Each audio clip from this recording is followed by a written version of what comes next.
Coming up on today's Locked On Bucks, we got a preseason game to get you set for. Camille and I will preview that contest with the Lakers.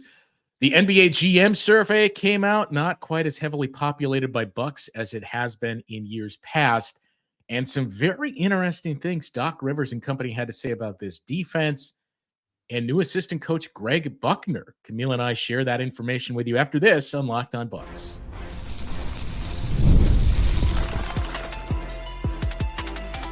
You are Locked On Bucks, your daily Milwaukee Bucks podcast, part of the Locked On Podcast Network, your team every day.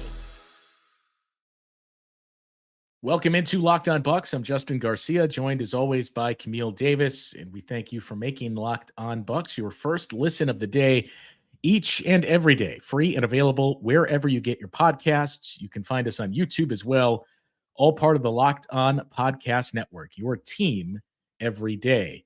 And today's episode of Locked On Bucks is brought to you by Game Time. Download the Game Time app, create an account, and use the code LOCKEDONNBA for $20 off your first purchase. So a lot to touch on in this one, Camille. We had already a couple of days ago talked about the good news initially that we got about Gary Trent Jr. There's no reason at this point to think we're not going to see him play tonight against the Lakers, and we'll get to that in just a moment. We had that GM survey as well, which the Bucks used to be a mainstay with individual accolades for Giannis, Drew Holiday, and the team as a whole. Obviously a different story this year. But what I think was even more interesting was yesterday we got a chance to hear from Doc Rivers, from Gary Trent Jr., and Delon Wright. And a lot of it had to do with some of the comments that Doc Rivers had made a couple of days ago about the installs on both ends of the floor and where that's at. But the most interesting part from all of that to me, Camille, was how the conversations, and especially with Wright and Doc Rivers, started to drift towards Greg Buckner, one of the other new additions to this coaching staff, and everything that Doc Rivers had to say about him. So a lot was touched on, and Doc had said he kind of views it as football coaches. It's funny because you and I have said, well, basketball is different. You can't look at it like that because of who works with the big guys and who does this, that it's not quite as simple as O coordinator, D coordinator. But Doc Rivers just said, yeah, I try to do that. Like, I try to have a coordinator. And for the longest time, he would run the defense. And part of that was because, as he said, he would go to training camps for NFL teams and he would witness what they do. And he just wanted to be hands-on with the defense. That obviously was not the case when he had Tom Thibodeau, and we've seen the success that Tibbs has gone on to. But Doc said Greg Buckner is basically the defensive coordinator now, and this is the first time he has done that since Tom Thibodeau. And went as far, I know it's we don't like to bring up the person anymore, but if it's Frank's favorite meme, if we bring up that Vince McMahon meme of gradually getting more and more excited, talking up Greg Buckner and then kind of capping it with the, yeah, in a lot of ways, he reminds me of Tibbs. That was the piece that sells me. Was like, oh, like you haven't done this since Tom Thibodeau, and now you're saying that the person who has stepped into this role for the first time since remind you of him. And we know how highly valued Tom Thibodeau is for his defensive mind. So hearing something like that it's encouraging. Again, you know, it's October 10th right now, so we're going to have a long way to go to see how this all works. But it sounds, again, like there's a lot of buy-in for this team about what they're installing defensively and who's in charge and what roles they're all playing. It seems like from what we've heard from the players, from Doc, that everybody is on board with it. And just hearing just how installs have been going throughout training camp and as they are playing in the preseason and how that might look once the regular season comes around has been really interesting to me as well, because in addition to that defensive side that we learned about with Buck being the guy who's really in charge of it, we've also learned a bit more about what Doc meant when he was saying, like, we haven't even installed everything yet. Like we have like one set that we've installed. And we're trying to teach guys how to learn how to read and react to what is on the floor so that once we do start installation offensively, there will be a lot more different options for guys to operate out of. So hearing just how Doc's approaching this team and approaching installing his principles and the system that they're going to run has been really interesting. But like, I think it was Wright or Gary Trent, like, it's not the first time we've had a coach do this before. Yeah. So it's not unusual to hear, but in Milwaukee, I think that might be one of the first times we've heard a coach just out and out frame it in the way that Doc has. And I think a lot of the assumption among Bucks fans last year was that this was already happening. That when Doc brought in his guys, it was, so Dave Yeager is running the offense and Rex Kalamian is running the defense. But no, I mean, they obviously had very large input on both of those sides of the ball. But just everything that Doc had to say about the coaching staff and the fact that those two guys that have been with him the longest were not mentioned at all tells you, as we've tried to stress throughout the offseason, just how different this coaching staff is compared to last year and why it's another one of these reasons that I am very bullish on this team and think they're in a much, much better spot than they were a year ago. Most of the attention yesterday and the focus was on Greg Buckner and Darvin Ham too. And I think it was DeLon Wright who I'll be curious to see if this becomes a thing, just slipped in the Freudian slip of, Coach Bud, and then had to go back. Oh, wait, no, sorry, Coach Buck.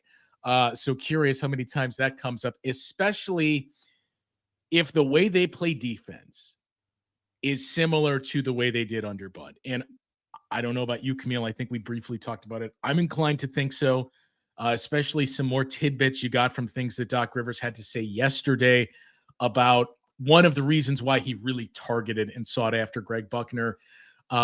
Said that he tried to get him when he was in Philly, and JB Bickerstaff told him, "You crazy? I'm not letting this guy go."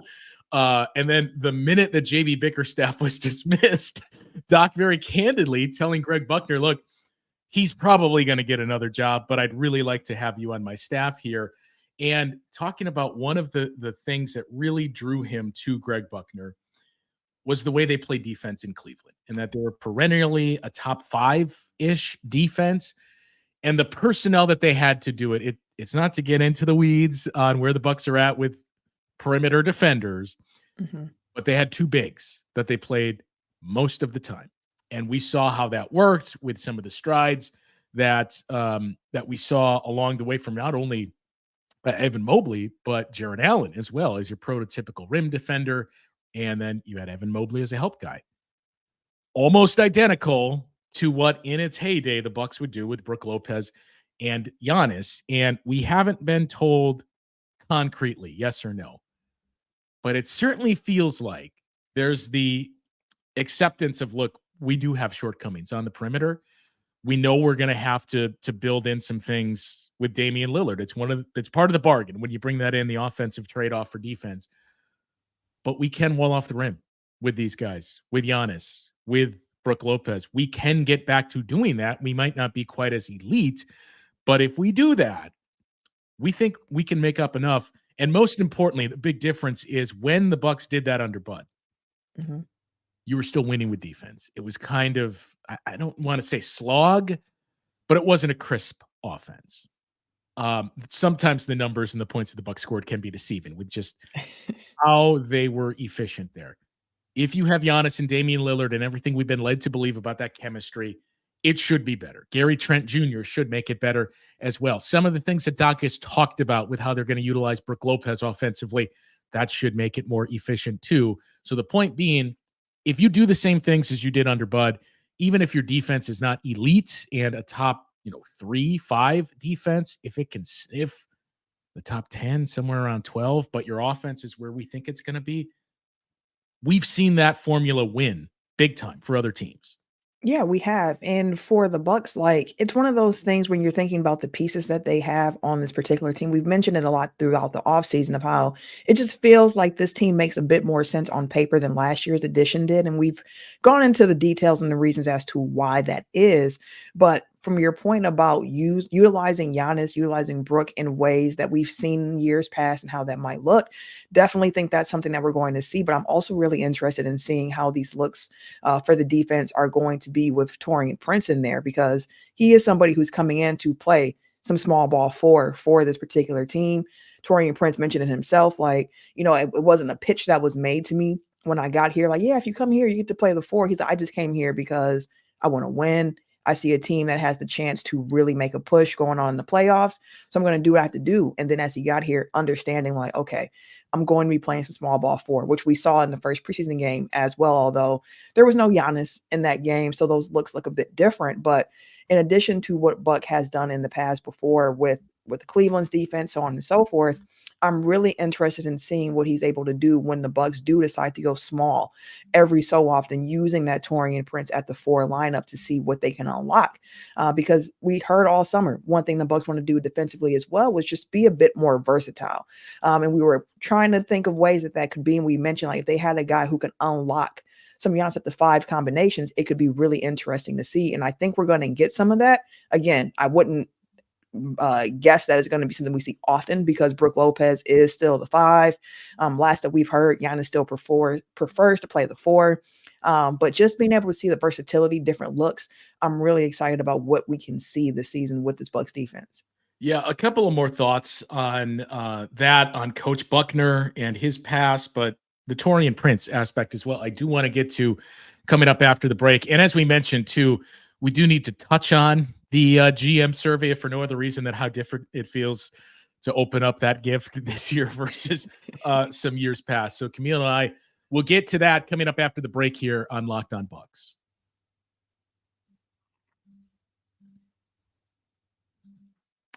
Time to talk to you about our friends over at Game Time. You have heard both Camille and I talk about our usage of Game Time. I just used it as frequently, as recently as last week, to secure tickets to see my St. Louis Blues at Fiserv Forum. Game Time's the best ticketing app to use out there on the market for so many reasons. You can see a panoramic view in the app, what your seat view would look like, all within the app before you get to your purchase screen, especially helpful if you're checking out a new venue. You can toggle on the all-in pricing feature. Just flip that on and get the total upfront cost right at the main screen. No sticker shock once you get to checkout. You get the lowest price guarantee, where Game Time will credit you 110% of the difference if you find those seats cheaper elsewhere. And best of all, your purchase is covered with the most flexible customer service policy in the ticketing industry. So take the guesswork out of buying tickets with Game Time. Download the Game Time app, create an account, and use the code LOCKEDONNBA for $20 off your first purchase. Terms apply. Again, create an account and redeem that code LOCKEDONNBA, LOCKEDONNBA, to get $20 off your first purchase. Download Game Time today. What time is it? Game Time.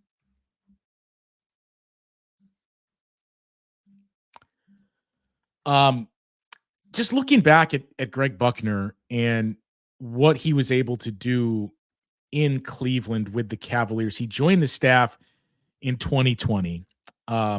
It wasn't a very good Cleveland Cavaliers team when he joined that staff, but they started to make some of those moves, and gradually the more influence he had, as I think it was the last 3 years, he became the associate head coach, and part of it is personnel too. It's not just the coach, but we saw the Cavs defense from year 1 to year 2 for Greg Buckner go from the bottom 5 to 14th overall.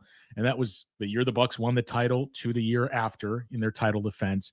In the 2022-23 season, they were the 5th rated defense in the league. And then, of course, last year they were flirting with one of those top performing defenses. They dealt with a lot of injuries, as the Bucks are used to, and they finished right around the top 10. I think it was 10 or 11 that they finished. So, look, the personnel is a big piece of this.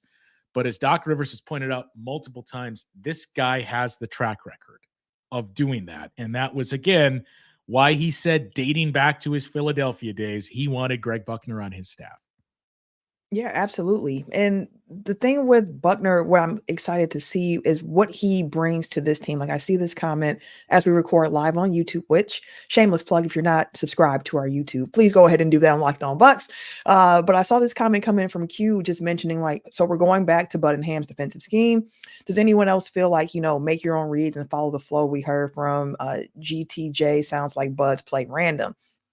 And I think that I can see how you could see that and be like, we're going back to exactly what Bud did. But I think what we're highlighting more so than anything else is just what we've learned how the most effective way to use Brooke Lopez is. We saw it with Bud.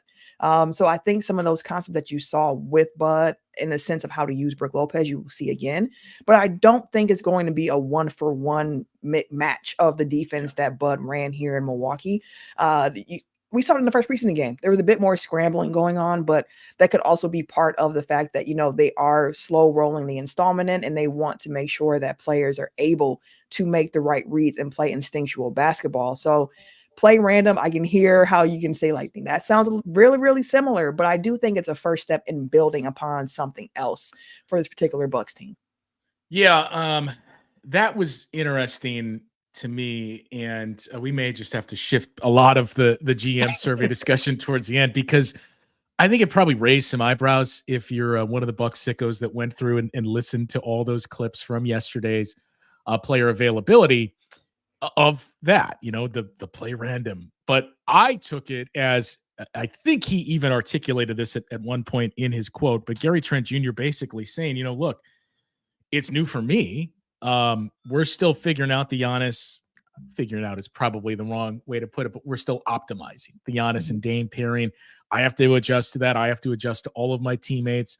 Same with guys like Delon and Taurean Prince, who, may be playing heavy minutes for this team, or somewhat heavy minutes, that we just need to kind of jumpstart that chemistry and getting that sense of, where's he going to go if this play breaks down? Where does he like to get the ball? What can we do coming out of this if they double Giannis, or if they trap to get the ball out of the hands of Dame?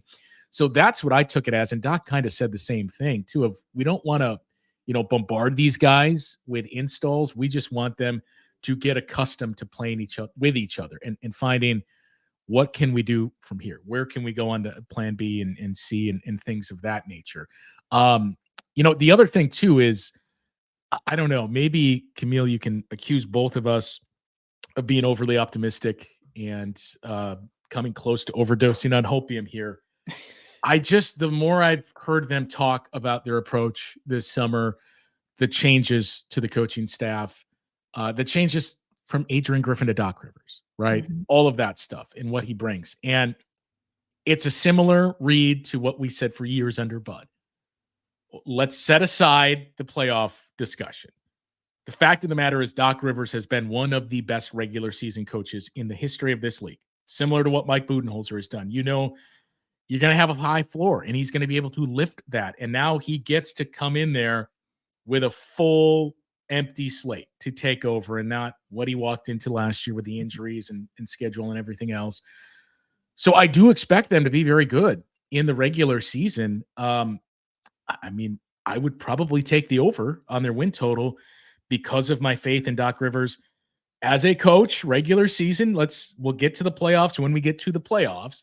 But also, this team is going to be pushed. They're going to have to win, as we've seen so many people put, the Bucks are going to be in the play-in tournament, or they're going to be fighting for their lives. They may well be fighting for their lives to hold off those teams in 5, 6, and 7. So you're not going to be able to coast through the regular season quite as much as, if this was the old days of the East, where you had the Bucks, the Sixers, the Nets, or, the Bucks, the Raptors, and the Sixers. It's just 3 teams and then a drop off. You'd be fine with finishing third, because you could take your time and let's work on this. It's not going to be the case this year because of how balanced the Eastern Conference is. So I think, look, is it what you want to push you? Maybe not, but they're going to be pushed, and I think they're going to be much better. Yeah, last year you think about this team, and one of the comments that still stands out to me from after the last game of the season, when it was all set, playoffs are on the way. Doc Rivers made a comment of like, we're finally at the playoffs. We didn't get here the way we thought we would get here, but we're here. And for better or for worse, this is what it seems like this team was ready for all year anyways. Like saying kind of like what I took that as is a line of like, this is a team that was so focused on getting to the playoffs that at times during the regular season, they could take their foot off the gas. You could see the lapses, so on and so forth. I mean, we watched it with how last regular season ended with some losses that were just mind-boggling of like the talent this team has. How are you in these situations? And Doc came out and said, like, we of course want to be ready come playoff time, but we also want to try to dominate throughout the regular season. And I think to your point about parity in the league, like you can't go into this thinking like we're just playing solely to get to, April, May, and June. You have to have some concern level about your play during the regular season as well, because to your point, if you take your foot off the gas, you are going to find yourself in a situation where you might be looking at not having home court advantage in the first round. You could be in a position where other teams in the East pass you by. So it's finding that balance of really trying to get wins in the regular season, but also maintaining health along the way to get to the playoffs in a spot where you feel good to go. So for this particular team, hearing about how they're installing things, taking their time, trying to get guys to understand how to read and react to what they're seeing on the floor. And to Doc's admission, saying he's had some teams before in the past where he felt like if he did not call a play, they wouldn't know what to do on the court. And with this particular team of the Bucks, there's a lot of IQ on the floor. So he's just really trying to get them to develop their chemistry and get comfortable playing with one another. So I think that there is so many interesting little storylines to continue to follow throughout the regular season. And that kind of gets started tonight with seeing Giannis finally take the floor for the first time in the preseason, as so it seems he will be against the Lakers tonight. But it's going to be really fun to watch how this team grows and develops based on the way that Doc is looking to install what he wants them to run. All right. So we've already seen it's what side of the fence are you on? Do you believe that this year is going to be different and they have the pieces in place, or you just think it's over? It's too old. They don't have what it's going to need to take. I have one stat that I'm going to point to that gives me a whole lot of optimism for this team coming into next year. We'll get to that and to touch on that GM survey coming up after this on Locked On Bucks. Hey, NFL fans, now that the season has started, you can start with a big return on FanDuel, America's #1 sports book. So when you get a hunch in the middle of the game, you can check out the latest stats, view live play-by-play, and so much more, and do it all on the same page where you place your bets.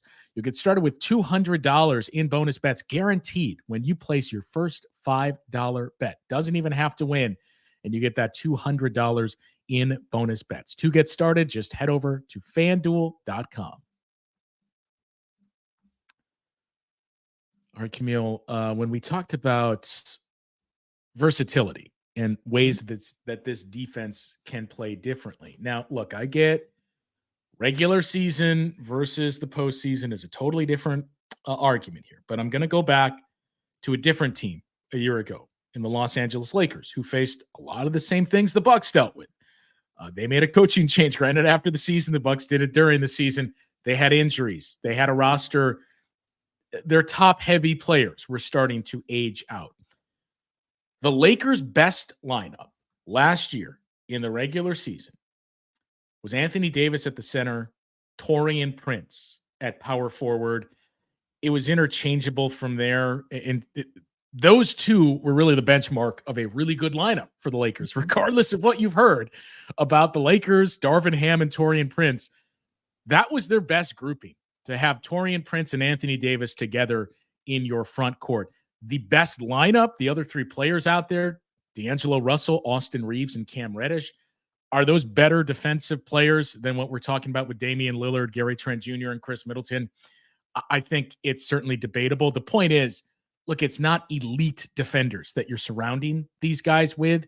And you had Anthony Davis, who I don't know about you, Camille, but I think he plays defensively extremely similar to a guy that wears number 34 in Milwaukee. And for the longest time, we've talked about, can you just find a guy that you can play next to him that has that defensive versatility as a stretch four? That's what Taurean Prince did in those lineups last year with the Lakers.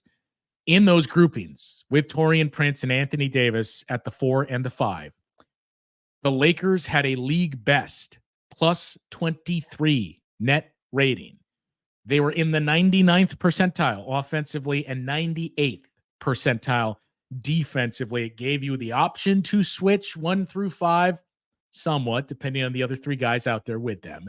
But it gave you that ultimate versatile rim protector in Anthony Davis, similar to what Giannis can do. I'm not saying Giannis and Taurean Prince is going to be the best 2-man grouping in the league this season. What I'm simply saying is, when we have the versatility discussion, we talk about Giannis and Brook playing together and walling off the rim. When other teams go small, that worked pretty well for the Lakers last year. And if you can do that 15 or so minutes a game, I have no reason to believe it won't work well for the Bucks this year too. Yeah, same. And that's part of why I don't quite understand sometimes when I don't see people, I shouldn't say high on the Bucks defense this year, but when I see people who are saying this defense is going to perform exactly the same way that last year's defense did, because when you look at it, to your point, the Taurean Prince piece can help unlock some different lineups, which we mentioned earlier on in the show. Being able to deploy some of those small ball lineups there with Prince at the 4, with Giannis at the 5 should be some really interesting looks. This team has a bit more versatility than it did last year defensively. And when you think about some of the players that left last year and the guys who are stepping in, they project to be better defensive players than the guys who were on the team last year. You look at Taurean Prince. We can start there. He's coming in for a Jay Crowder, who ideally was supposed to play the role that we're discussing now that we foresee for Taurean Prince. It's just that in practice, it did not look the way that we thought it would. And by the end of the season, we didn't see too much Jay Crowder at all, period. You look at the wing, the guards right there. You had Malik Beasley in as your starting shooting guard, and they thought it was a good idea to have him on the best offensive player on the other team. And Beasley definitely had some hustle. He was definitely trying. The effort was there. But when you look at GTJ coming in, that's somewhat of an upgrade, in my opinion, there defensively from what you got from Malik Beasley. You look at DeLon Wright, who's coming in. You can say he was taking the Pat Bev role. He's younger. He's a bit more athletic and can move his feet a bit better than Pat Bev did defensively as well at this point in his career. So again, I just like the pieces that can come in for this particular Bucks team on defense. Again, I'm not saying this to say I think the Bucks are going to be a top 5 defense in the league. They just need to be top 10. If they can be a top 10 defense, like that's already good enough for what they can do if they can deliver offensively. I mean, I'm willing to give a little more grace there and say, look, be close to 10. You can be 12, something like that. Just around it. That should be fine. Right. I mean, I don't know about guarantee, but I feel very strongly they're not going to be in the bottom 10. They're not going to be flirting with that. I mean, sure, you're going to have stretches of a week or so where, man, what's going on with the defense? Every team has that. But I don't think it's going to be where it was last year. And as we've talked about quite a bit, all of these players that you added, they are better, markedly better than those that they're replacing, I think, on both ends of the floor. Is it going to be good enough? That's the ultimate question. But this team is going to be better than it was a year ago. The playoffs are a totally different discussion. Mm-hmm. So I'm assuming we'll get to much, much more of that as the season starts to progress here. But a couple of quick things to touch on before we get out of here, Camille. We mentioned the GM survey. So again, this wasn't the same feel that we've seen in seasons past, where the Bucks were, featured prominently in here individually and as a team. I think the closest you had any individual Buck was Giannis, was just voted the best power forward. Other than that, that was about it in terms of the takeaways of positives for the Bucks going into this season. And this survey done by GMs and league personnel across the league. Any was the star.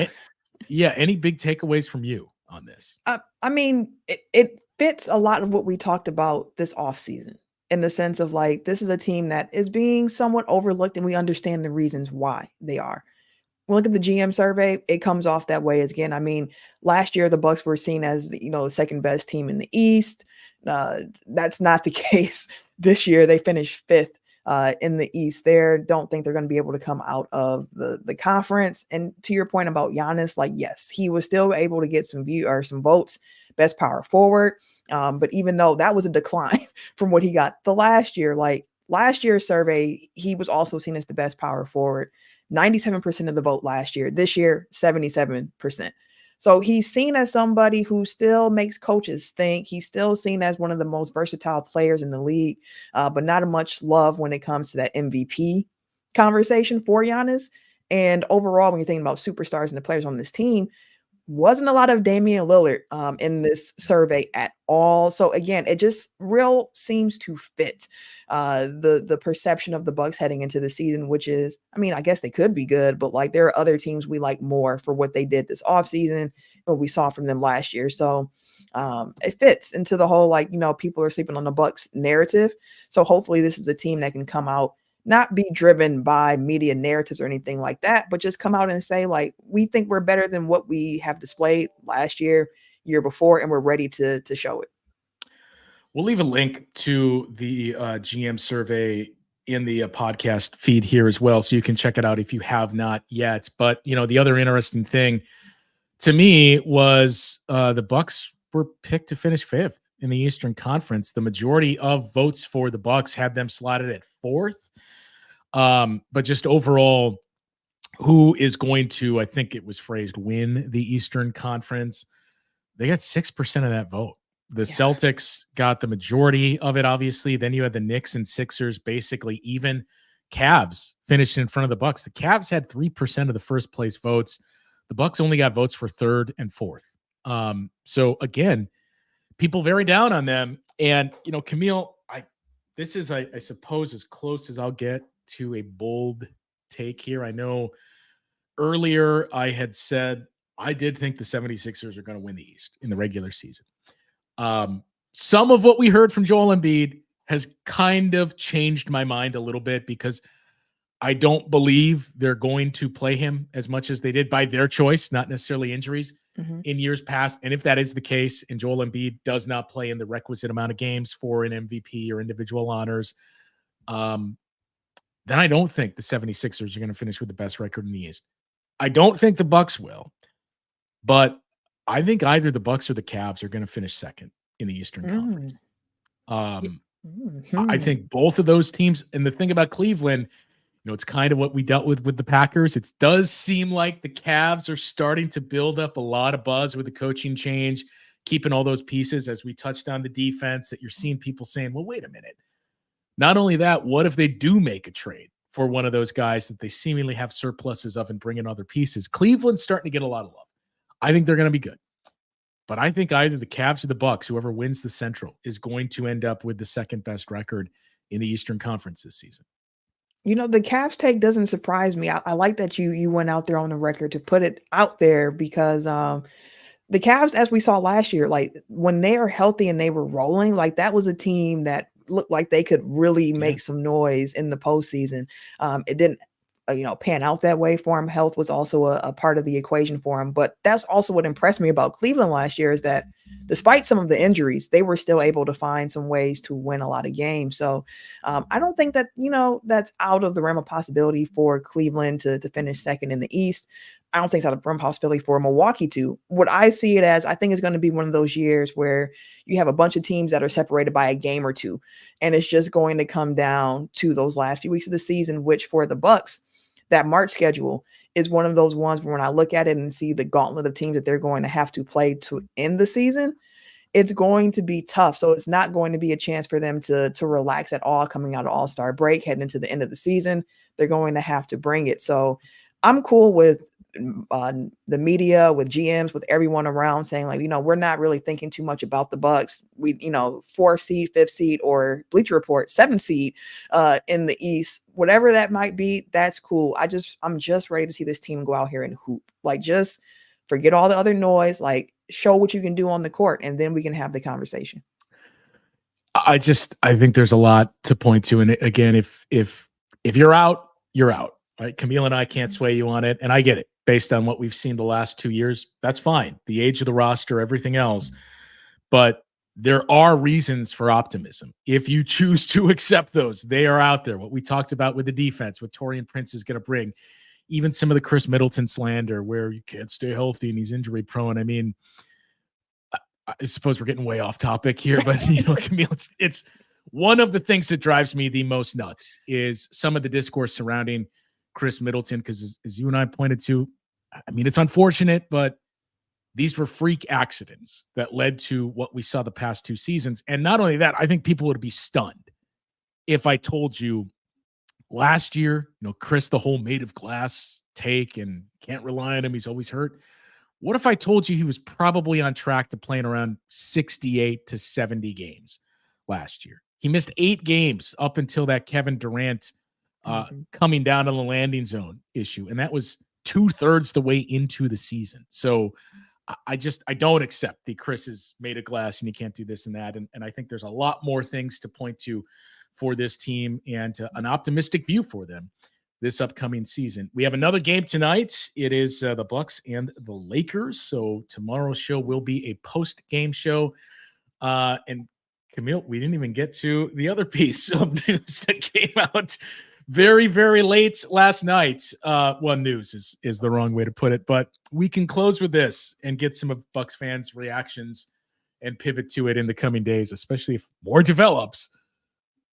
PJ Tucker is away from the team with the Clippers. It's the name that you just can't shake with the Bucks. And who was it? One of the sites out there. I think it was Bovida. Bovida, however you say it. They have the Bucks as the favorites to get PJ Tucker. Listen, I love PJ. We have no championship without PJ Tucker, but I'm not as high on bringing him back to Milwaukee in the year of 2024. So I'm good on that. But best of luck to PJ. I would curious to know what other people think, but best of luck. Look, they don't even have the roster spot for him, so somebody has to go. You're not going to make a trade with the Clippers because of the PJ Tucker contract. I mean, you could talk me into him as your very, very, very, very low on the list guy, breaking case of emergency. You don't really have a backup big. It's Bobby Portis. All right, fine. But whose roster spot is he going to be costing there? And again, Camille, this is what I'm talking about here. Chris hasn't been able to play 15 games without going to miss a month in like 4 years now. It is simply not true for what we just pointed to last year. He was going to play in close to 70 games if it weren't for Kevin Durant getting his foot under Chris on the landing zone there. All right, that'll do it for today's show. We got a post-game show tomorrow morning, some recaps. Hopefully we're going to see Gary Trent Jr. It sounds like we're going to see Giannis. Doc Rivers didn't close the door on seeing Chris Middleton, but I would guess earliest we would see Chris would be Monday against the Bulls. But that'll do it for today. Back with the post-game show once again tomorrow. For Camille, I'm Justin. We will talk to you then on Locked On Bucks.